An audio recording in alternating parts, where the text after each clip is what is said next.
मैं विवेक कुमार पटेल प्रयागराज ज़िले का रहने वाला हूं, उत्तर प्रदेश।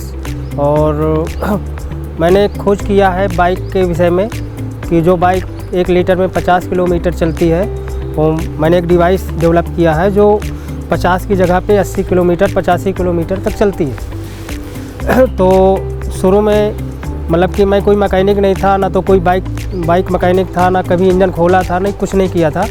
लेकिन जब मैं पढ़ाई करता था, जब 12वीं क्लास में था, तो मैं रसायन विज्ञान और भौतिक विज्ञान के सूत्रों को आपस में टैली करता था।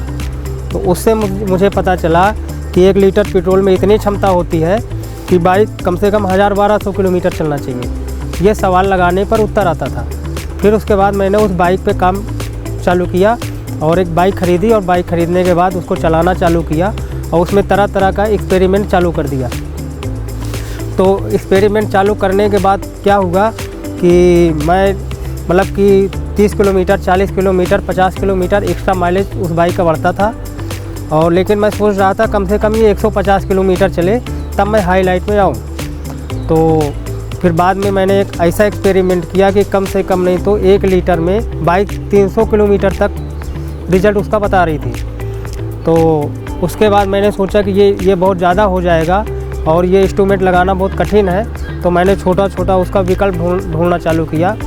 तो फ़िलहाल फिर उसके बाद कार्बोरेटर के अंदर मैंने काम किया। तो उसमें एक जेड होता है, उस जेड को क्या किया कि उसमें एक सुराग मान के चलिए 100 mm का है, 100 नंबर का है। तो मैंने उसे 25-25 नंबर के 4 भागों में डिवाइड कर दिया। और फिर क्या हुआ कि बाइक का परफॉर्मेंस, टार्क, पावर, माइलेज सब बढ़ गया। और फिर उसके बाद उसको मैंने ट्रायल के लिए लोगों को देना चालू किया, फीडबैक के लिए कि वो लोग क्या रिस्पांस देते हैं। तो करीब 300-400 लोगों को मैंने उसको पहुंचाया और फीडबैक बढ़िया बताया। फिर ये समझ में आया कि लोग जो है इसको खुद ही बनाना चालू कर दिया। तो ये हुआ कि ये कॉपी हो जाएगा, लेकिन वो पूरी तरह से डेवलप नहीं किया था। फिर कॉपी हो जाएगा इसके डर की वजह से मैंने एक कंपनी है ग्रीनो प्राइवेट लिमिटेड कंपनी, उससे मैंने उन लोगों से मैंने टाई अप कर लिया। टाई अप करने के बाद उन्होंने प्रोडक्ट पूरी तरह से रेडी कर दिया। रेडी करने के बाद उन्हें भी ऐसा लगा कि अगर ये मार्केट में जाएगा तो कॉपी हो जाएगा। तो उन्होंने गवर्नमेंट के तरफ से आने का अपना प्रक्रिया चालू कर दिया। तो वो लोग क्या काम किए कि पहले मिनिस्ट्री में पास करा लिया है। इनोवेशन के बारे में ही ज़्यादा बात करेंगे। हाँ, तो चलिए ठीक है।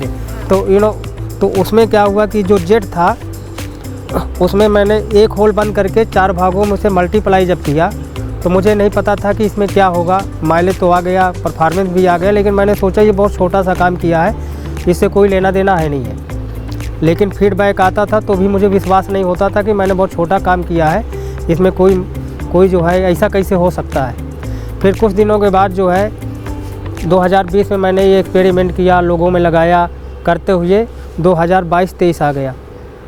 तो फिर मैंने देखा कि जो ये इंजेक्टर वाली बाइकें हैं और इंजेक्टर डीजल वाली जो गाड़ियां हैं, उसमें भी वही बदलाव किया गया था जो मैंने बदलाव किया। लेकिन वो डीजल पे था, पेट्रोल पे नहीं था।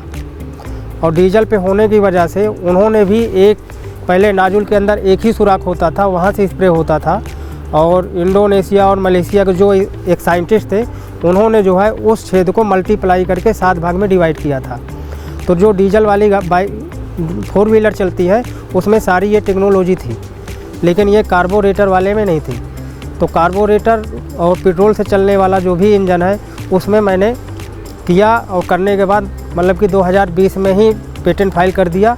और पेटेंट फाइल करने के बाद जो है मेरा ग्रांट भी हो गया। तो जबकि टेक्नोलॉजी उनकी थी, उसी समय की मेरी टेक्नोलॉजी है, लेकिन टेक्नोलॉजी दोनों की अलग अलग है, कंसेप्ट अलग अलग है। उनका अलग है, मेरा अलग है। और परफॉर्मेंस और टार्क, पावर जो उनका है, रिजल्ट है, जो उनकी टेस्टिंग रिपोर्ट हो, वही टेस्टिंग रिपोर्ट मेरी भी है।